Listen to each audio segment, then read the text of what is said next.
Welcome back to my YouTube channel study learner. History में 16 number chapter है भारत के governor general और viceroy. तो ये चैप्टर थोड़ा लेंदी है, तो इसके दो पार्ट में क्वेश्चन कराए जाएंगे। तो पहला है बंगाल के गवर्नर। तो बंगाल के गवर्नर का टाइम है जैसे 1757 से 1774 तक है बंगाल के गवर्नर रहे थे। तो सबसे पहले है रॉबर्ट क्लाइव। रॉबर्ट क्लाइव है जो 1757 से 1760 ईस्वी के दौरान और फिर 1765 से 1767 के दौरान बंगाल के गवर्नर थे। तो रॉबर्ट क्लाइव कब से कब तक गवर्नर रहे ये पूछा भी गया है 2019 में। पहले 1757 से लेकर 1760 ईस्वी तक रहे थे, फिर उसके बाद में 1765 से लेकर 1767 तक रहे। इंपॉर्टेंट है, याद रखिएगा। रॉबर्ट क्लाइव ने है जो बक्सर की लड़ाई जीतकर भारत में ईस्ट इंडिया कंपनी की स्थापना में एक प्रमुख भूमिका निभाई थी। 1765 से 72 तक बंगाल में द्वैध शासन था। तो यहाँ से ये क्वेश्चन बन सकता है कि द्वैध शासन के समय है जो गवर्नर कौन था, तो भी क्लाइव था। और जो बक्सर की लड़ाई हुई थी 1764 में, तब भी है जो ये क्लाइव ही गवर्नर था। जैसे बक्सर की डेट है आपको याद है और क्लाइव का डेट याद होगा तो आप क्वेश्चन कर पाएंगे अच्छे से। फिर लॉर्ड क्लाइव अपने शासनकाल के दौरान 1772 ईस्वी में कलकत्ता को ब्रिटिश भारत की राजधानी बनाया था। तो क्लाइव ने है जो कलकत्ता को ब्रिटिश भारत की राजधानी कब बनाया, तो 1772 ईस्वी में बनाया था। पूछा भी गया है ये। 1767 ईस्वी में रॉबर्ट क्लाइव की भारत वापसी हुई थी। भारत वापसी कब हुई? 1767 में हुई थी। फिर रॉबर्ट क्लाइव के बारे में है जो यहाँ पे बक्सर की लड़ाई भी इसके टाइम पे हुई 1764 में, और कटियार यानी कि बंगाल अकाल हुआ था 1770 में, तब कटियार था। फिर इसके बाद में है रेगुलेटिंग अधिनियम 1773। यह अलग से भी पूछा जाता है कि रेगुलेटिंग एक्ट का टाइम कितना है, तो 1773 हो जाएगा। यह ब्रिटिश सरकार द्वारा कंपनी को अपने क्षेत्रीय नियंत्रण की अनुमति देने के लिए पारित किया गया था। ब्रिटिश सरकार को ईस्ट इंडिया कंपनी को नियंत्रित और विनियमित करने की इसमें अनुमति दी गई थी। तो इसमें जो ब्रिटिश सरकार को थी, ईस्ट इंडिया कंपनी थी, उसको नियंत्रण और विनियमित करने की अनुमति दी गई थी इसके ही द्वारा। रेगुलेटिंग एक्ट 1773 का टाइम जरूर याद रखिएगा, 1773 का एक्ट है। 4-5 बार है ये पूछा भी गया है। कलकत्ता में सर्वोच्च न्यायालय स्थापित किया गया था इसी टाइम पे 1773 में ही। अब इसके बाद में है बंगाल के गवर्नर जनरल। पहले क्या था? बंगाल का गवर्नर, अब है बंगाल के गवर्नर जनरल। इनका टाइम है 1774 से 1833 से। पूछा गया है कि बंगाल में गवर्नर जनरल कब से कब तक रहते, तो 1774 से 1833। इतनी बार ये पूछा गया, 2022 में भी पूछा गया है। पहले है वॉरेन हेस्टिंग्स। वॉरेन हेस्टिंग्स का टाइम पीरियड है 1772 से 1785। तो इनका टाइम आप याद रखेंगे तो आप अच्छे से क्वेश्चन कर पाएंगे। तो बंगाल के पहले गवर्नर जनरल कौन थे? तो बंगाल के पहले गवर्नर जनरल वॉरेन हेस्टिंग्स हो जाएंगे। तो जो द्वैध शासन लगाया गया था क्लाइव के टाइम पे, उसको इसने है जो समाप्त कर दिया। जिला स्तर पर दीवानी और फौजदारी अदालतें भी इन्होंने ही शुरू की थी। वॉरेन हेस्टिंग्स ने हिंदू और मुस्लिम कानूनों को फिर से परिभाषित किया और भारत पर औपनिवेशिक सत्ता का नियंत्रण बढ़ाने के लिए इसके द्वारा गेंटू या फिर जेंटू कोड प्रस्तुत किया गया था। यहाँ से क्वेश्चन बन सकता है, गेंटू या जेंटू कोड किसके द्वारा प्रस्तुत किया गया था? तो वॉरेन हेस्टिंग्स के द्वारा प्रस्तुत किया गया था। जिला कलेक्टर का कार्यकाल है जो 1772 ईस्वी में वॉरेन हेस्टिंग्स द्वारा बनाया गया था। तो जिला कलेक्टर का कार्यालय कब बनाया गया? तो कार्यालय ये बनाया गया जिला कलेक्टर का 1772 में। किसके द्वारा? वॉरेन हेस्टिंग्स के द्वारा बनाया गया था। पीस इंडिया एक्ट 1784 उसके कार्यकाल में लागू ही हुआ था। 1784 में लागू हुआ पीस इंडिया एक्ट। रोहिल्ला युद्ध है जो 1774 ईस्वी में, प्रथम आंग्ल मराठा युद्ध जिसमें है सालबाई की संधि हुई थी 1782 में, और द्वितीय आंग्ल मैसूर युद्ध और इसके काल में ही हुए थे। तो जो वॉरेन हेस्टिंग्स है उसके टाइम पे कौन कौन से युद्ध हुए? तो रोहिल्ला युद्ध हुआ था, और प्रथम आंग्ल मराठा युद्ध है जो जिसमें सालाबाई की संधि हुई थी 1782 में, ये भी इसी के टाइम पे हुआ। तो ये इंपॉर्टेंट है कि प्रथम आंग्ल मराठा युद्ध में कौन सी संधि हुई थी? तो प्रथम आंग्ल मराठा में है जो सालाबाई की संधि हुई थी, कब हुई? 1782 में हुई थी। फिर द्वितीय आंग्ल मैसूर युद्ध हुआ, वो भी है जो इसी के टाइम पे हुआ था, वॉरेन हेस्टिंग्स के टाइम पे। 1785 ईस्वी में सर चार्ल्स विकिंस ने भगवत गीता का अंग्रेजी में अनुवाद किया था। इम्पोर्टेंट है कि भगवत गीता का अंग्रेजी में अनुवाद किसने किया था, तो चार्ल्स विकिंस ने किया था। कब किया, 1785 में किया था। बंगाल का प्रसिद्ध कोसी जुरा कांड इसके शासनकाल में हुआ। तो बंगाल में एक फेमस कांड हुआ था जिसका नाम है कोसी जुरा। तो किसके टाइम पे हुआ, वारेन हेस्टिंग्स के टाइम पे हुआ। इसके शासनकाल में 3 प्रेसिडेंसी मद्रास, बम्बई और कलकत्ता थे। बॉम्बे, बंगाल और मद्रास थे। इंग्लैंड में हाउस ऑफ कॉमन द्वारा उन पर महाभियोग लाया गया। तो गवर्नर जनरल जिस पे है जो महाभियोग लाया गया, वारेन हेस्टिंग्स पे लाया गया था। किसके द्वारा, तो इंग्लैंड में हाउस ऑफ कॉमन्स के द्वारा। इसके बाद में है लॉर्ड कॉर्नवालिस। लॉर्ड कॉर्नवालिस 1786 से 1793 ईस्वी तक रहे थे। टाइम याद रखिएगा तो बाकी चीज़ें आसानी से हो जाएंगी। इन्होंने 1793 ईस्वी में बंगाल, बिहार, उड़ीसा में स्थायी बंदोबस्त की शुरुआत की थी। तो बंगाल है, बिहार है, उड़ीसा है, इसमें स्थायी बंदोबस्त की शुरुआत किसने की, तो स्थायी बंदोबस्त की शुरुआत लॉर्ड कॉर्नवालिस ने की थी। कब की थी, 1793 में। कहाँ पे, उड़ीसा में की, बिहार में और बंगाल में की थी। इसका क्या मतलब होता था स्थायी बंदोबस्त का, कि जमींदारों को सरकार को एक निश्चित भुगतान के अधिक अपनी संपत्तियों को स्थानांतरित करने का अधिकार दिया गया था। बहुत बार पूछा गया है ये, इसको ज़रूर याद रखिएगा कि स्थायी बंदोबस्त किसके टाइम पे था, 1793 में। और किसके टाइम पे, तो कॉर्नवालिस के टाइम पे। बहुत इम्पोर्टेंट है। 1793 ईस्वी में एक कोड यानी कि कॉर्नवालिस कोड, जिसको कहते थे कार्तवालिस संहिता भी कहते थे, पेश किया गया था, जो न्यायिक प्रशासन से राजस्व प्रशासन को अलग करने का प्रावधान करता है। तो ऐसा कौन सा कोड है जो न्यायिक प्रशासन से राजस्व प्रशासन को अलग करने का प्रावधान करता था, तो उसका है कोड। एक कोड क्या था, तो कॉर्नवालिस कोड इसको कहते थे, कार्तवालिस भी संहिता कहते थे। कब का है, 1793 का है। भारत में कॉर्नवालिस को सिविल सेवा का जनक भी कहा जाता है। इंपॉर्टेंट है, याद रखिएगा। कॉर्नवालिस ने जमींदारी प्रणाली 1793 ईस्वी की शुरुआत की और पुलिस विभाग में भी इसने सुधार किया था। मैसूर का तीसरा युद्ध 1790 से 92 में इसी के काल में हुआ था। तो मैसूर का तीसरा युद्ध किसके टाइम पे हुआ, कॉर्नवालिस के टाइम पे, 1790 से 92 में हुआ था। फिर ये सर जॉन सोर का टाइम फिर 1793 से 1798 में है। और इसने पहला चार्टर अधिनियम 1793 पेश किया था। तो पहला चार्टर अधिनियम कब पेश किया गया, तो पहला चार्टर अधिनियम 1793 में पेश किया गया, सर जॉन सोर के टाइम पे पेश किया गया था। इसके बाद में है वेलेजली का टाइम पीरियड 1798 से 1805 है। वेलेजली ने सहायक संधि की शुरुआत की थी। वह खुद को बंगाल का टाइगर कहता था।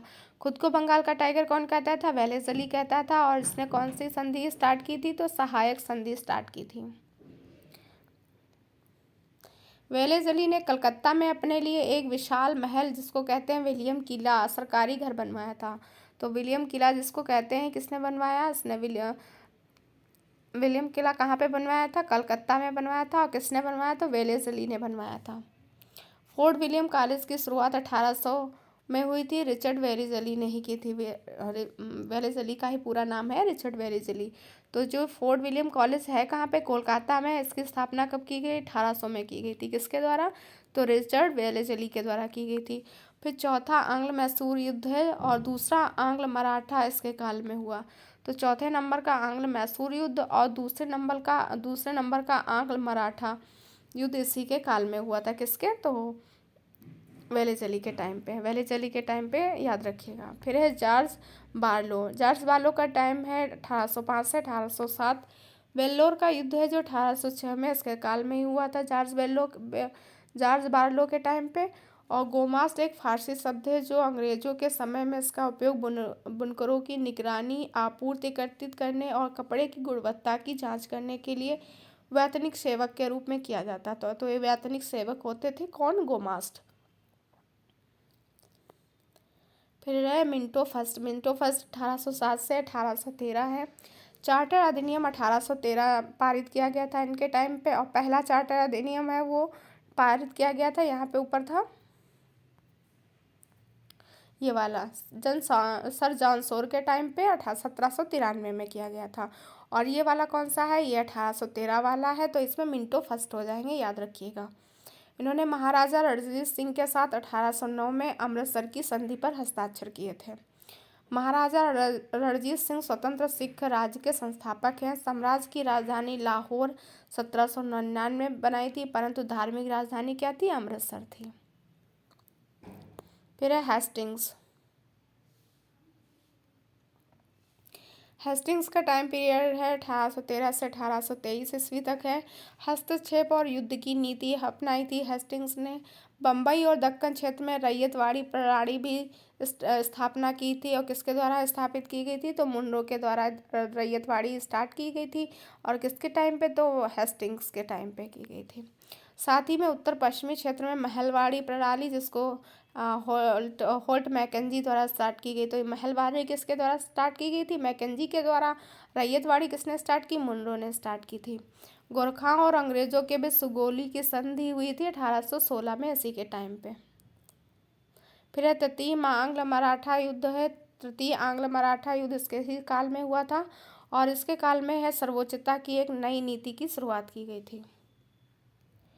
फिर है एमहर्स्ट। इनका टाइम पीरियड है 1823 से 1828 में। इन्होंने है जो 1824 ईस्वी में बैरकपुर का विद्रोह इनकी कार्यकाल के दौरान पे हुआ था। जो बैरकपुर में विद्रोह हुआ था वो किसके टाइम पे हुआ था? 1824 में एमहर्स्ट के दौरान में हुआ था। 1826 में हेनरी विवियन डिरोजियो के नेतृत्व में यंग बंग बंगाल का आंदोलन भी हुआ था। फिर इसके बाद में है गवर्नर जनरल, जो कि भारत के होंगे। और पहले वाले क्या थे? बंगाल के गवर्नर जनरल थे। तो भारत के गवर्नर जनरल पहला है, भारत का गवर्नर जनरल कौन है? विलियम बेंटिक है। विलियम बेंटिक का टाइम पीरियड 1833 से 1835 है। भारत के पहले गवर्नर जनरल थे विलियम बेंटिक। चार्टर्ड एक्ट 1833 ने बंगाल के गवर्नर जनरल को है जो भारत का गवर्नर जनरल बना दिया। पहले कहाँ के गवर्नर जनरल होते थे? बंगाल के। फिर चार्टर एक्ट 1833 आया और उसके द्वारा जो बंगाल का गवर्नर जनरल होता था, कहाँ का गवर्नर जनरल हो गया? भारत का हो गया था। पहला गवर्नर जनरल कौन हो जाएगा भारत का? विलियम बेंटिक हो जाएगा। भारत में आधुनिक पाश्चात्य शिक्षा यानी कि जो वेस्टर्न एजुकेशन होती है उसके ये जनक थे। सती प्रथा, कन्या भ्रूण पर इन्होंने 1829 में रोक लगाई थी। ये डेट पूछी जाती है, बहुत बार पूछा गया है। चार्टर अधिनियम 1833, इसमें क्या हुआ था? जो चाय और चीनी के साथ व्यापार को छोड़कर कंपनी का एकाधिकार समाप्त हो गया था।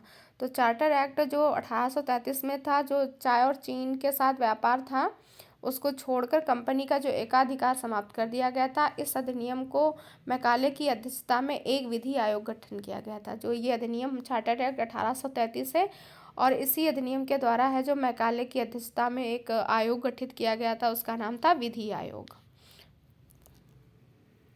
भारत में अंग्रेजी भाषा का परिचय और मैकाले मिनट 1835 विनियम ने शिक्षा के माध्यम के रूप में अंग्रेजी को अनिवार्य बना दिया था। तो मैकाले मिनट कब का? 1835 का है, ये भी याद रखिएगा, बहुत इम्पोर्टेंट है। विलियम बेंटिक ने रोपड़ में रणजीत सिंह का बड़े सम्मान के साथ स्वागत किया था। फिर इसके बाद में है चार्ल्स मेटकाप। चार्ल्स मेटकाप का टाइम पीरियड 1835 से 1836 है। भारतीय प्रेस के मुक्तिदाता के रूप में जाना जाता है। तो भारतीय प्रेस के मुक्तिदाता के रूप में किसे जाना जाता है? चार्ल्स मेटकाप को जाना जाता है। शिक्षा के लिए भारत में औपनिवेशिक शासन के दौरान मैकाले द्वारा समर्थित डाउनवर्ड फिल्ट्रेशन दृष्टिकोण अपनाया था, जिसे है जो वो छनन पद्धति भी कहते हैं और इसी को कहते हैं डाउनवर्ड फिल्ट्रेशन दृष्टिकोण। इसमें यह था कि उच्च परिवार वालों को है जो शिक्षित किया जाएगा और जो उच्च परिवार वाले हैं वो शिक्षित हो जाएंगे, फिर वो अपने नीचे से करेंगे, अपने नीचे तो सबसे लास्ट वाले इससे शिक्षित हो जाएंगे। उसी को कहा गया डाउनवर्ड फिल्ट्रेशन दृष्टिकोण। ये किसका है? ये पूछा जाता है, तो ये मैकाले का था। फिर है एलन बैरो का टाइम पीरियड है 1842 से लेके 1844 ईस्वी तक। यह भारत के गवर्नर जनरल थे और 1843 में सिंध को ब्रिटिश साम्राज्य में इन्होंने मिला लिया गया था इनके टाइम पे। फिर है हार्डिंग्स का टाइम पीरियड है 1844 से 1848 तक। रोजगार में अंग्रेजी पढ़े लिखे को प्राथमिकता दी गई थी इनके टाइम में। दिल्ली है ब्रिटिश भारत की राजधानी बन गई थी। तो दिल्ली है जो ब्रिटिश भारत की राजधानी, यहाँ पे ये याद रखिएगा ब्रिटिश पूछा है यहाँ पे। तो दिल्ली है जो ब्रिटिश भारत की राजधानी कब बनी थी? तो हार्डिंग्स के टाइम पे बनी थी। फिर है प्रथम आंग्ल सिख युद्ध भी हार्डिंग्स के टाइम पे ही हुआ था। फिर है डलहौजी का मूल नाम था जेम्स एंड्रयू बोन रोमसे। इन्होंने उपाधियों और पेंशन को समाप्त कर दिया और विधवा पुनर्विवाह विधेयक पेश किया था 17 नवंबर 1855 ईस्वी को। तो विधवा पुनर्विवाह का पेश किया गया 17 नवंबर 1855 को किया गया था। इम्पोर्टेंट है, याद रखिएगा। फिर है डलहौजी के द्वारा शैक्षिक सुधार कौन कौन से किए गए, इंपॉर्टेंट है, याद रखिएगा। तो डलहौजी ने 1854 के वुड्स एजुकेशनल डिस्पैच की शुरुआत की, जिससे कलकत्ता विश्वविद्यालय अस्तित्व में आया।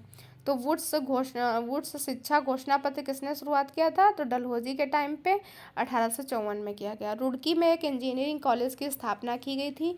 1853 में मुंबई बोरी बंदर से ठाणे से 34 किलोमीटर तक पहली रेलवे लाइन भी डलहौजी के टाइम पे ही शुरुआत की गई थी। मुंबई में कहाँ से, बोरी बंदर से, याद रखिएगा। मुख्य अभियंता यानी कि इंजीनियर कौन थे, जॉर्ज क्लार्क ने भारत में पहली रेलवे लाइन बिछाने में महत्वपूर्ण भूमिका निभाई थी। तो किसने भूमिका निभाई थी, अभियंता यानी कि इंजीनियर थे, जॉर्ज क्लार्क थे। डलहौजी को रेलवे का जनक भी कहा जाता है। भारत में पहली सूती मिल कताई मिल के रूप में 1854 में बम्बई में स्थापित की गई थी, इन्हीं के टाइम में। तो पहली सूती मिल है जो कहाँ पे स्थापित की गई, 1854 में, कहाँ पे, बम्बई में। 1853 में कोलकाता के बीबीडी बाग यानी कि डलहौजी क्षेत्र में मुद्रा भवन का इन्होंने निर्माण भी कराया। 1850 में जाति निरक्षरता निवारण अधिनियम पारित किया गया, कब, 1850 में। उनके शासनकाल के दौरान 1853 के चार्टर्ड एक्ट अधिनियम ने खुली प्रतियोगिता परीक्षा प्रणाली के माध्यम से भारतीयों को सिविल सेवा में प्रवेश की अनुमति दी गई। तो किस अधिनियम के द्वारा भारतीयों को सिविल सेवा में प्रवेश की अनुमति दी गई, चार्टर्ड एक्ट 1853। किसके टाइम में, तो डलहौजी के टाइम में। 1856 में जब डलहौजी ने अवध पर कब्जा किया तब वाजिद अली शाह अवध के नवाब थे। 1856 में भारतीय सैनिकों के लिए समुद्री यात्रा अनिवार्य कर दी गई थी। पंजाब को उसके शासनकाल में ब्रिटिश साम्राज्य में मिला लिया गया था। फिर है टेलीग्राफ डाक सेवा पीडब्ल्यूडी विभाग इनके द्वारा ही शुरू किए गए थे। इंपॉर्टेंट है, याद रखिए। टेलीग्राफ डाक सेवा पीडब्ल्यू विभाग डलहौजी ने ही स्टार्ट किए थे। कलकत्ता और आगरा के बीच पहली टेलीग्राफ लाइन 1853 में खोली गई थी। कब खोली गई, 1853 में। किसके मध्य, कलकत्ता और आगरा के मध्य में। फिर है व्यक्तिगत सिद्धांत भी डलहौजी ने ही प्रस्तुत किया था। डलहौजी ने अवध साम्राज्य को एक चेरी जो एक दिन हमारे मुंह में आएगी के रूप में वर्णित किया था, क्योंकि अवध की मिट्टी नील और कपास के लिए अच्छा उत्पादन करती थी। फिर है व्यक्तिगत सिद्धांत द्वारा कब्जा किए गए राज्य और कब विलय किए गए। तो सबसे पहले किसका किया गया था कब्जा व्यक्तिगत सिद्धांत के द्वारा, 1848 में सतारा का किया गया। जैतपुर का 1849 में हुआ, संभल का 1849 में, बघाट का 1850 में, उदयपुर का 1852 में, झांसी का 1853 में, नागपुर का 1854 में। इंपॉर्टेंट है, क्रम से लगाने को भी ये क्वेश्चन पूछे जाते हैं। फिर है कैनिंग है जो भारत के अंतिम गवर्नर जनरल थे। 1856 से 1858 टाइम पीरियड था। ब्रिटिश भारत का प्रथम वायसराय और अंतिम गवर्नर जनरल थे। तो ये अंतिम गवर्नर जनरल थे और ब्रिटिश भारत के प्रथम वायसराय थे कौन, कैनिंग थे। 25 जुलाई 1856 को विधवा पुनर्विवाह अधिनियम पारित किया था। तो विधवा पुनर्विवाह अधिनियम कब पारित किया गया, 25 जुलाई 1856 को। 1857 का विद्रोह अधिनियम पारित किया गया। व्यक्तिगत के सिद्धांत को वापस ले लिया गया। 1857 का सिपाही विद्रोह भी क्लाइव के ही टाइम पे हुआ था। ये सब है जो क्लाइव के टाइम का है। 1857 के विद्रोह के बाद ब्रिटिश सेना ने ब्रिटिश सैनिकों की संख्या है जो बढ़ा दी थी। इतिहासकारों के द्वारा नई इनफील्ड राइफल में चर्बी वाले कारतूसों के उपयोग को 1857 के विद्रोह का तात्कालिक कारण माना जाता है। व्यवस्थित बजट लॉर्ड कैनिंग द्वारा प्रस्तुत किया गया था। तो व्यवस्थित बजट किसने प्रस्तुत किया था, लॉर्ड कैनिंग ने। मैंने शायद यहाँ पे क्लाइव बोल दिया था, तो सॉरी, गलती हो गई। तो ये सब है जो कैनिंग के बारे में है। अंतिम गवर्नर जनरल, प्रथम वायसराय, अंतिम गवर्नर जनरल, और ये जो थे अधिनियम, विधवा विवाह अधिनियम है जो 25 जुलाई 1856 को, और ये है जो 1857 का विद्रोह अधिनियम पारित इसी ने ही किया था। तो ये सब कैनिंग ने किया था। मैंने क्लाइव बोल दिया, उसके लिए सॉरी। तो आज की क्लास में इतना ही, और कल की क्लास में होगा वायसराय, जो कि सेकंड पार्ट होगा इसका, वायसराय और भारत के गवर्नर जनरल से रिलेटेड। अगर आपको वीडियो पसंद आया तो लाइक शेयर सब्सक्राइब करिएगा।